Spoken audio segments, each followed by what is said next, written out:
नमस्कार। आप लाइव बिहार देख रहे हैं। मैं हूं राजमोहन तिवारी। देखिए, बिहार की 40 लोकसभा सीट को लेकर हम लगातार चर्चा करते आ रहे हैं, लेकिन आज हम आपको एक बड़ी खबर बताने जा रहे हैं। खबर बिहार के रहने वाले देश के चर्चित युवा नेता में से एक कन्हैया कुमार से जुड़ी हुई है।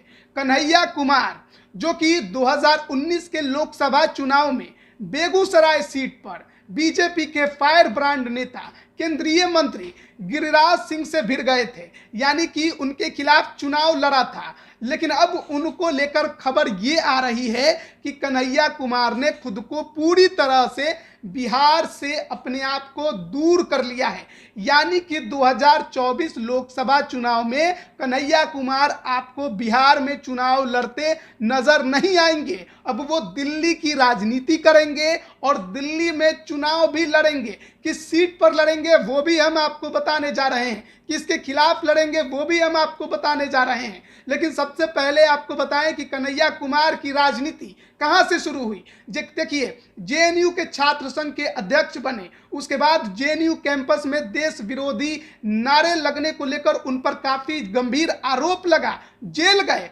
लेकिन वो उनके लिए वरदान साबित हुआ। देश भर में चर्चा के विषय बने, बच्चा बच्चा उनका नाम जान गया। उसके बाद सीपीआई की राष्ट्रीय कार्यकारिणी में उनको जगह मिल गई और छात्र नेता से सीधे 2019 का लोकसभा चुनाव बेगूसराय की सीट पर गिरिराज सिंह से वो लड़ गए थे। हालांकि उनको कामयाबी नहीं मिली थी, एक करारी हार उनको झेलनी पड़ी, दूसरे नंबर पर रहे।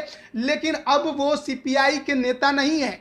सालों पहले उन्होंने सीपीआई छोड़ दी, यानी कि CPI communist party of India, उसको छोड़ दिया और अब कांग्रेस में वो शामिल हो चुके हैं और टीम राहुल में वो दिखाई देते हैं। उनके बारे में कई तरह की चर्चाएं हैं। खबर ये भी निकलकर सामने आती है, कुछ दिन पहले की बात है, कि दिल्ली के प्रदेश की कमान कांग्रेस उनको देने की सोच रही है या फिर यूथ की जो कमान है वो उनको देने की सोच रही है। हालांकि ये केवल चर्चाएं हैं, लेकिन चुनाव लड़ने को लेकर जो खबर निकलकर सामने आ रही है, सूत्रों के हवाले से जो जानकारी हमें मिली है उसके अनुसार कांग्रेस ने उनको हरी झंडी दे दी है कि आप अब बिहार छोड़िए, दिल्ली की राजनीति कीजिए, दिल्ली में चुनाव लड़िए। और सीट भी बता दिया गया है, सीट मनोज तिवारी के खिलाफ। कौन मनोज तिवारी?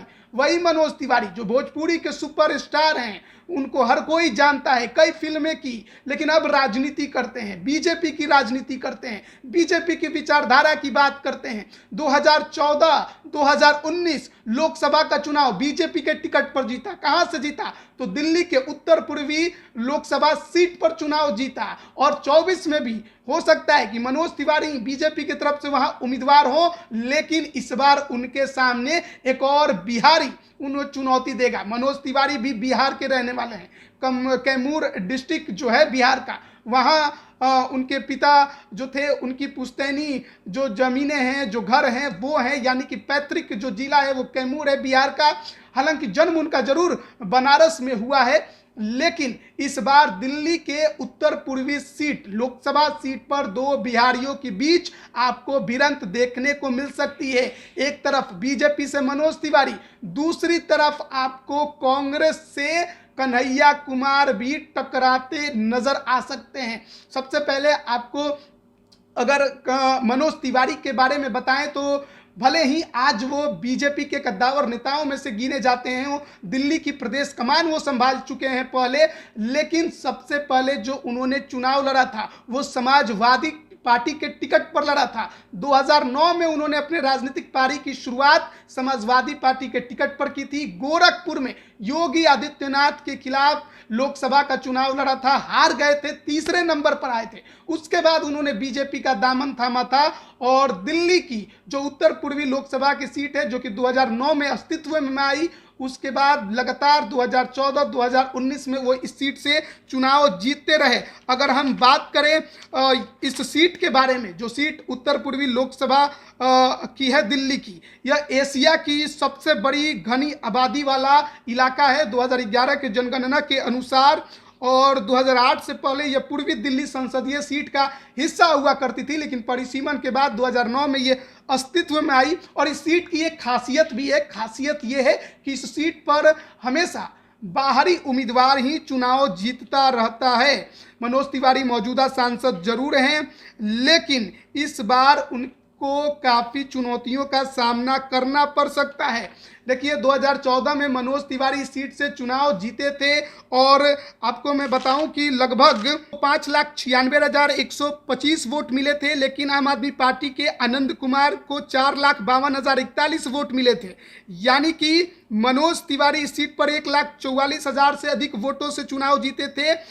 उस समय के तत्कालीन जो सांसद थे कांग्रेस के जयप्रकाश अग्रवाल, वो चुनाव की लड़ाई में तीसरे नंबर पर खिसक गए थे। 2,14,729 वोट उन्हें मिले थे। उसके बाद 2019 का यानी पिछला लोकसभा का जब चुनाव हुआ था तो इस सीट पर मनोज तिवारी को बीजेपी के टिकट पर लड़ रहे थे, जो कि राष्ट्रवाद की लहर थी, मोदी लहर थी। उस दौरान 7,87,799 वोट मिले थे, जबकि कांग्रेस की शीला दीक्षित पूर्व मुख्यमंत्री को 4,21,697 वोट हासिल हुए थे और मनोज तिवारी 3,66,102 वोटों से चुनाव जीते थे।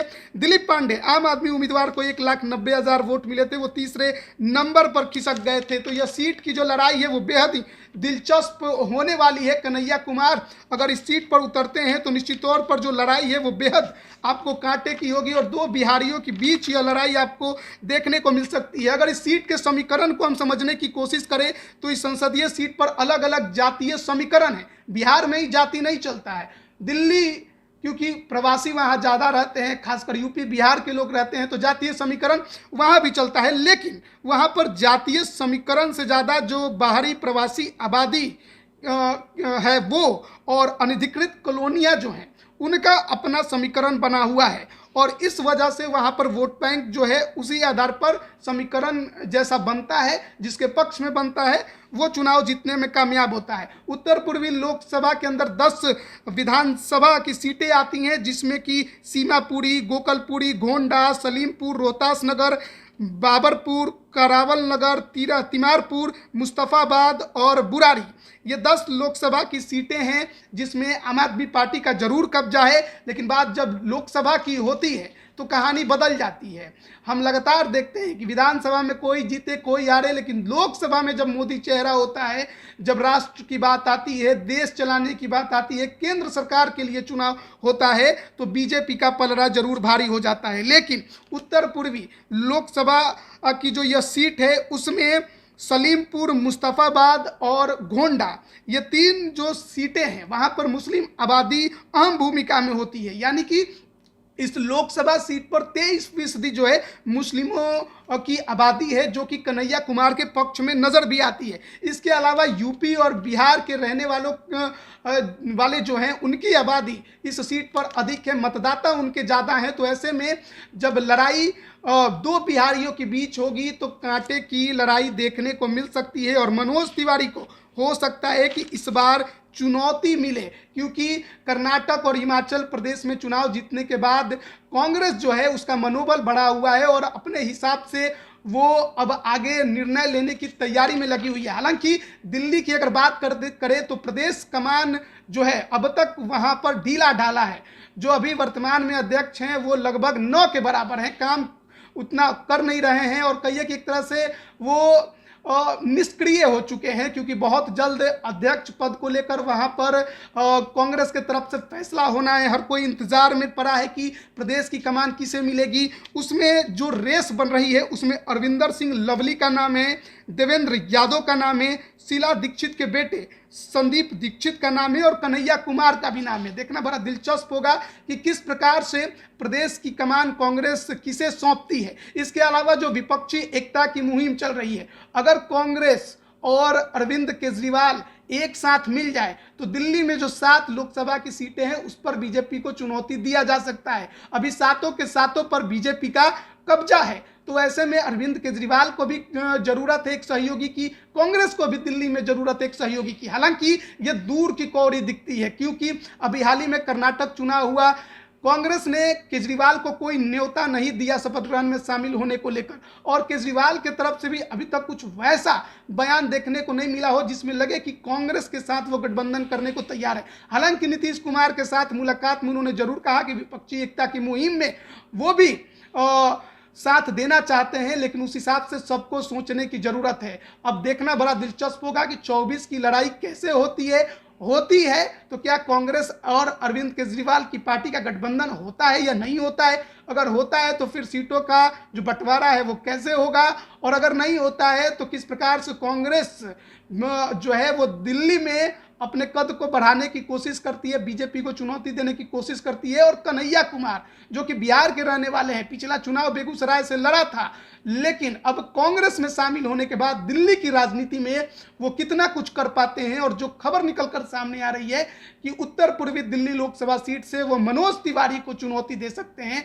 तो जो ये खबर आई है उस पर मुहर लगती है या नहीं लगती। अगर लगती है तो कन्हैया कुमार सचमुच क्या मनोज तिवारी को उस सीट पर टक्कर दे पाएंगे या नहीं दे पाएंगे। आपको क्या लगता है कमेंट करके जरूर बताइएगा।